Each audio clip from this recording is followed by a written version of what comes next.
Merci d'être présent et présente à ce webinaire qui va durer une trentaine de minutes, dont 20 minutes de démonstration et 10 minutes pour vos questions. Je suis Gwendoline Schulz. Après plusieurs années en cabinet d'audit et en direction financière, je suis aujourd'hui consultante au sein du cabinet EPO Conseil, responsable de l'outil Transfer Pricing. Nous allons aborder aujourd'hui les problématiques liées au suivi et à l'analyse des prix de transfert au cours de vos missions de gestion de transfer prices, d'allocation ou encore de flux intragroupe. Vous rencontrez peut-être certaines problématiques, certaines difficultés, notamment une volumétrie importante des données traitées, une actualisation complexe des informations, une sécurisation et un partage inadapté, mais aussi peut-être une analyse quasi inexistante, notamment par manque de temps, des simulations sur les prix de transfert qui peut s'avérer assez compliqué, ou encore une réconciliation avec le département taxes difficile. Donc aujourd'hui, je vais vous présenter l'outil Transfer Pricing, qui est un outil développé par Insight Software et mis en place par EPO Conseil. Les bénéfices de cet outil sont multiples. Il permet notamment de travailler sur une source unique et homogène de vos données. L'outil Transfer Pricing permet également des calculs automatisés, ce qui réduit les manipulations manuelles de vos équipes. Il permet de vous faire gagner du temps pour pouvoir analyser la rentabilité de vos filiales. Et enfin, l'outil Transfer Pricing permet une modélisation des prix de transfert rapide et fiable. Donc, dans ce premier webinaire, nous allons nous attarder plus précisément sur l'intégration et l'ajustement des données de vos filiales. Donc, dans un premier temps, je vous propose de regarder ensemble quelques exemples de reporting possibles dans l'outil Transfer Pricing.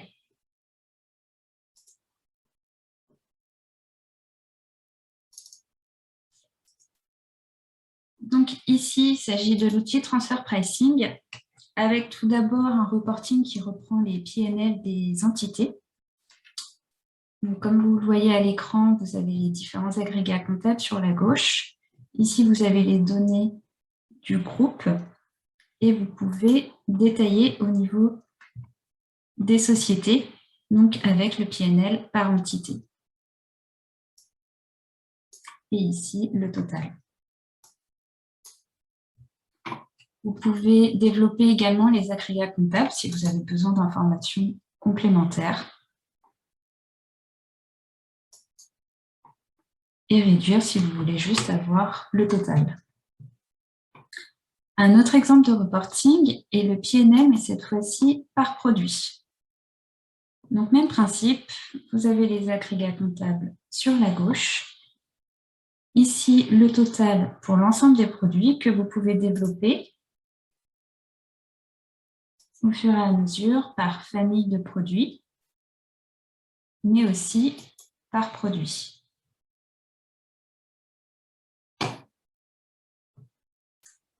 Un troisième exemple de reporting est cette fois-ci les données transactionnelles agrégées par produit.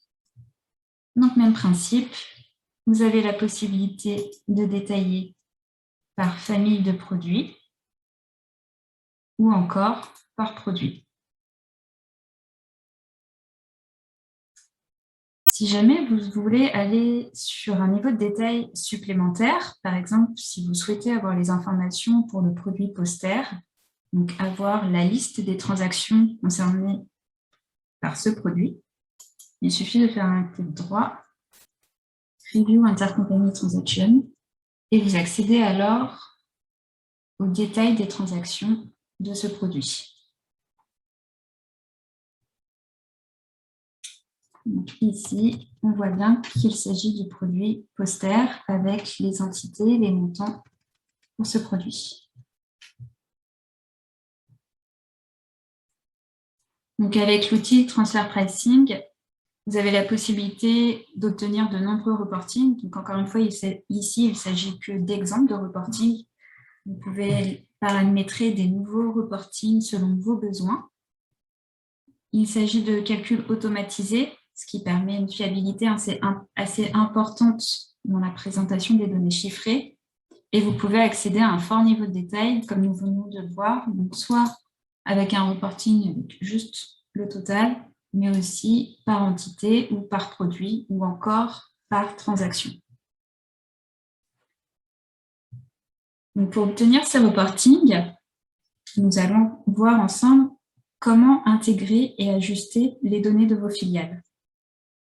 Donc pour cela, nous pouvons nous mettre dans la peau d'un responsable contrôle de gestion qui a un périmètre d'une dizaine de filiales à l'étranger et qui, chaque mois, doit réaliser le suivi et l'analyse des prix de transfert. Donc, actuellement, il travaille sur de multiples fichiers Excel, ce qui est peut-être votre cas actuellement, et donc il rencontre plusieurs problématiques. Tout d'abord, les données qu'il obtient sont souvent hétérogènes. Il doit ensuite centraliser l'ensemble de ces données dans un fichier Excel central, ce qui sous-entend une manipulation manuelle des données par les membres de son équipe, donc avec une perte de temps et surtout la multiplication du risque des erreurs humaines. Donc avec l'outil Transfer Pricing, nous pouvons travailler sous la forme de process. Donc, ce que vous voyez à l'écran, c'est un exemple de process map. Donc, cette process map va reprendre les différentes étapes qui doivent être effectuées dans l'optique du suivi et l'analyse des prix de transfert. Donc, l'utilisateur est vraiment guidé par l'outil. Donc, aujourd'hui, nous allons nous intéresser à la première partie de la process map, donc ici, avec le chargement des données, l'ajustement des données et enfin les reportings. Donc, la première étape consiste en l'intégration des balance sheets. Donc, pour cela, il existe 3 méthodes d'intégration de ces données.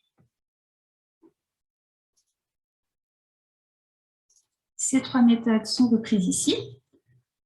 Donc, une première méthode qui consiste en la réception d'un fichier, par exemple CSV, qui est importé manuellement dans l'outil. Donc, c'est le cas si la comptabilité de la filiale transmet par mail, par exemple, au responsable contrôleur de gestion, un fichier CSV. Et ensuite, le responsable contrôleur de gestion va aller le chercher, l'importer manuellement dans l'outil Longview Transfer Pricing. Une deuxième méthode d'importation est l'importation automatique du fichier. Dans ce cas-là, le système comptable de la filiale, par exemple SAP, CG, Sage, peu importe, va déposer la balance sheet dans un dossier et ensuite l'outil Transfer Pricing va aller chercher automatiquement ce fichier dans le dossier pour l'importer. Donc, cette importation va se faire automatiquement à une date donnée que vous choisissez, par exemple le 1er de chaque mois. La troisième méthode d'intégration des données est l'importation automatique, donc la même chose que ce que nous venons de voir, mais cette fois-ci avec un mapping en plus. C'est dans le cas, par exemple, où les comptes comptables de la filiale sont différentes des comptes de la compta groupe. Donc, le logiciel comptable de la filiale va déposer un fichier dans un dossier. L'outil Transfer Pricing va aller chercher ce dossier, va mapper les comptes et les données seront ensuite déversées correctement dans l'outil Transfer Pricing. De façon automatique également, c'est-à-dire par exemple tous les premiers du mois. Maintenant que nous avons vu la théorie, nous allons passer à la pratique. Donc, si nous retournons dans l'outil Transfer Pricing, si nous allons sur le reporting PNL par entité, nous constatons qu'il manque des données pour 3 filiales, Rodenburg, Mumbai et Amsterdam. Donc, si nous suivons la process map, nous avons les 3 méthodes d'intégration. Nous allons commencer par l'importation automatique des données de la filiale Amsterdam. Pour cela, je clique sur l'importation. J'ai un message qui me demande confirmation de l'import. Je valide. Et j'ai un message de validation comme quoi l'import s'est bien réalisé. Je retourne alors dans mon reporting. Donc, il s'agissait des données d'Amsterdam. J'actualise et les données de la filiale sont automatiquement déversées dans le reporting compte tenu de l'importation réalisée. Je fais la même chose pour la filiale Mumbai, mais cette fois-ci, j'ai reçu le fichier par mail. Donc, je vais aller le chercher. Mumbai, je le sélectionne, je valide. J'ai un message de validation. Donc, Mumbai qui est ici. J'actualise. Et j'ai bien les informations pour la filiale Mumbai. Pour finir, la 3e filiale, même principe.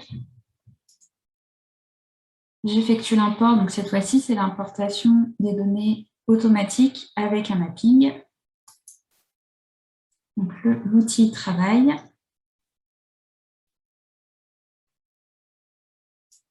J'ai la validation. Je vais actualiser mon reporting. Et j'ai bien les données également qui se mettent à jour. Donc, après l'importation des données, j'ai bien mon PNL complet avec toutes les informations nécessaires. Dans la process map, donc ici, pour l'exemple, pour la démonstration, il y a les chargements des importations automatiques, mais bien entendu, dans le cas où l'outil ira chercher automatiquement le fichier à une date prédéterminée, vous n'aurez pas besoin de faire cette manipulation, ces deux-là. Concernant le mapping, donc ce sont des tables de mapping que vous pouvez effectuer selon vos besoins. Donc, par exemple, ici, donc pour la filiale Cronenbourg, nous avions les comptes comptables de la comptabilité locale mappés avec les comptes de la comptabilité groupe. Donc, ce sont des tables de mapping que vous créez en fonction de vos besoins.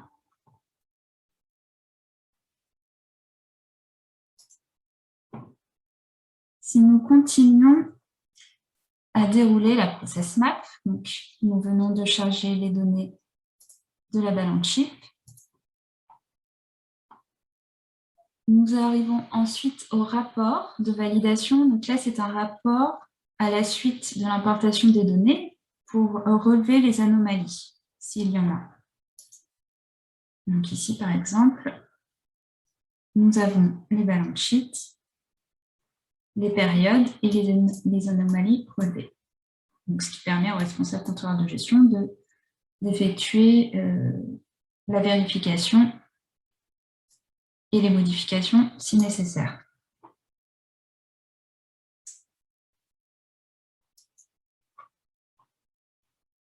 L'étape suivante est l'importation des données transactionnelles, donc la liste des transactions effectuées entre mes filiales. Donc c'est un fichier CSV que vous pouvez importer dans l'outil en cliquant ici, import. Vous allez sélectionner le fichier que vous souhaitez et vous validez. Les informations sont ensuite déversées automatiquement dans l'outil. Vous avez la possibilité d'effectuer des filtres sur les colonnes que vous souhaitez. Et vous avez également la possibilité de faire des groupements par produit, par entité, par date, ce que vous voulez.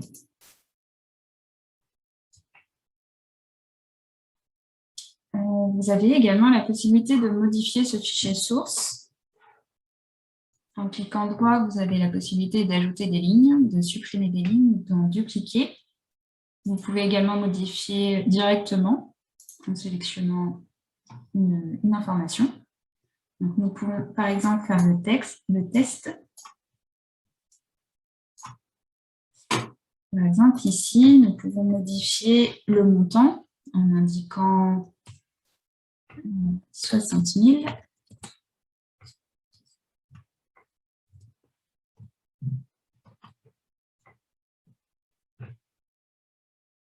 Nous soumettons la nouvelle information.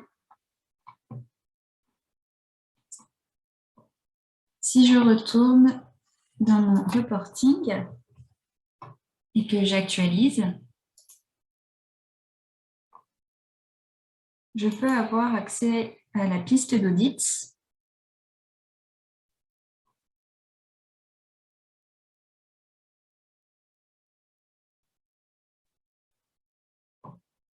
Donc ici, je vois la dernière modification concernant ce produit, donc avec la date et l'heure, donc aujourd'hui à 11h46, l'utilisateur qui a procédé à la modification, la date et le produit concerné, ainsi que le montant qui a été modifié.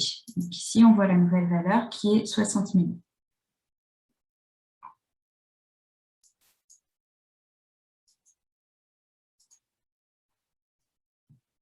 Et enfin, donc la dernière étape, qui est l'établissement des reportings. Donc, il s'agit des reportings que nous avons vus au début du webinaire, donc avec des exemples comme le PNL par société, le PNL par produit, et enfin le récap, l'agrégation des données des transactions entre mes filiales.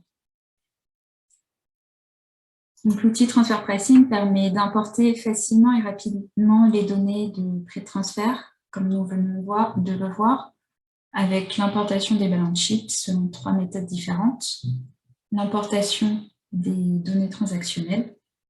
Il permet aussi d'ajuster les informations et d'obtenir l'historique des modifications, donc ce qui est important parce qu'on a vraiment une traçabilité des données, une véritable piste d'audit. Dès qu'il y a une mise à jour des données, les reportings se mettent à jour automatiquement également. Si nous regardons la suite de la process map, nous voyons qu'il est possible d'ajuster les prix de transfert et les clés d'allocation. Donc, ce sujet fera l'objet d'un prochain webinaire. Je vous remercie pour votre attention et n'hésitez pas à poser vos questions. Je vois qu'il y a déjà eu des questions posées. Nous allons les regarder ensemble.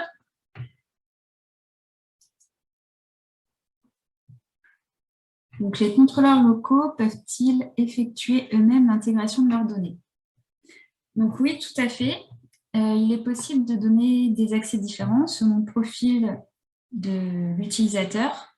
Donc, par exemple, dans le cas où chaque contrôleur local va déposer ses données dans l'outil, nous pouvons donner accès seulement à cette première partie de la process map.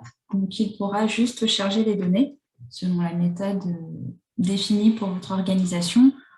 Donc, soit un dépôt d'un fichier manuellement, soit la récupération automatique du fichier.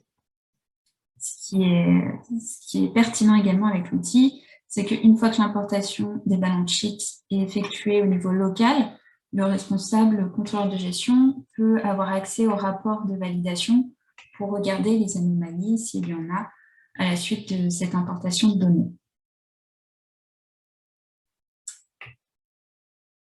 Ensuite, une seconde question, sommes-nous limités dans la création des reportings et des mappings? Alors non, vous êtes assez libre concernant la création des reportings et des mappings. Pour la création des reportings, vous avez plusieurs modèles qui sont déjà paramétrés dans l'outil, mais que vous pouvez soit modifier, soit créer de nouveaux reportings suivant vos besoins. Par exemple, on peut les modifier juste parce qu'on a besoin d'avoir une autre présentation. Donc, par exemple, ici, je vais inverser les lignes et les colonnes. Donc, ça se fait assez rapidement. J'ai juste à inverser ici et j'affiche le nouveau rapport et la modification est faite. Les produits sont maintenant en colonne et les agrégats comptables en ligne. Donc, soit vous modifiez les reportings déjà présents, soit vous en créez de nouveaux. Concernant les tables de mapping, c'est le même principe. Vous pouvez mapper les différentes dimensions. Donc, par exemple, vous pouvez mapper donc, les comptes, comme ce qu'on a vu tout à l'heure lors de l'intégration des balance sheets, mais également les noms des produits. Par exemple, si les produits au niveau local ne sont pas les mêmes que les noms des produits au niveau groupe. Vous pouvez mapper les dates, si le format des dates est différent. Donc, vous créez la table de mapping qui vous est nécessaire pour importer correctement les données.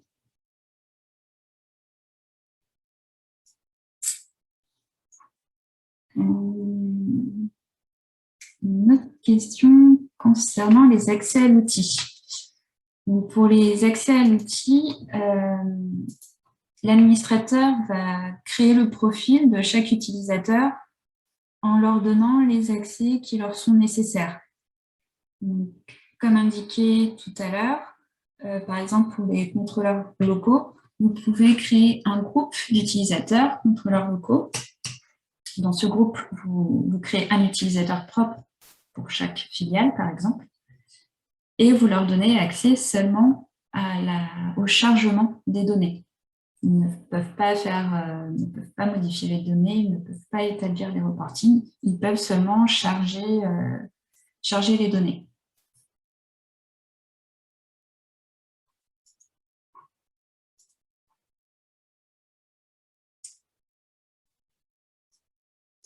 Les imports doivent-ils se faire nécessairement par filiale ou par masse? Donc, dans le cas où vous importez manuellement un fichier CSV, par exemple, vous avez la possibilité de faire les deux. Soit vous importez un fichier par filiale, soit vous importez un fichier avec plusieurs filiales dessus, ce qui sous-entend que chaque filiale a le même template de fichier d'importation. Mais vous pouvez tout à fait le faire en masse, donc avec les données de plusieurs filiales différentes, parce que dans votre fichier, vous avez la colonne entité.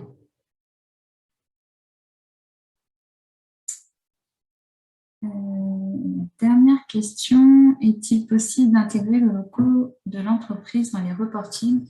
Oui, tout à fait. Vous pouvez modifier le paramétrage de présentation du reporting. Donc ici, si vous faites un aperçu, on s'en rend compte.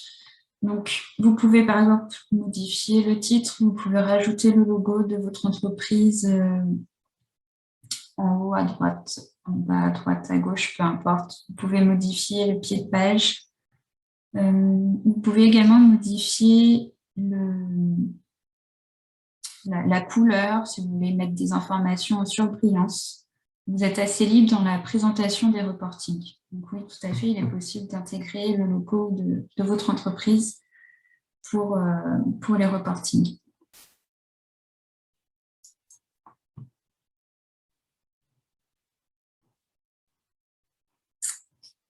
Voilà, je ne sais pas si vous avez d'autres questions. N'hésitez pas.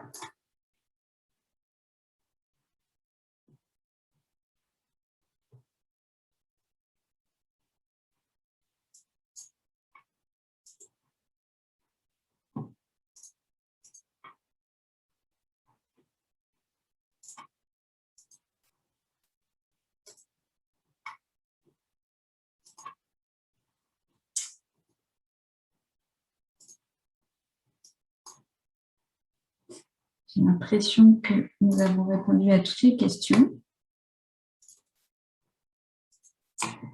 Donc, si jamais vous avez besoin d'informations complémentaires, que vous avez d'autres questions, vous souhaitez une démonstration plus poussée, n'hésitez pas à nous contacter. Vous avez à l'écran nos adresses mail. Vous pouvez également nous suivre sur LinkedIn ou avoir accès à notre site internet. Donc, n'hésitez surtout pas. Je vous remercie pour votre présence, votre attention et je vous souhaite une très bonne fin de journée. Au revoir.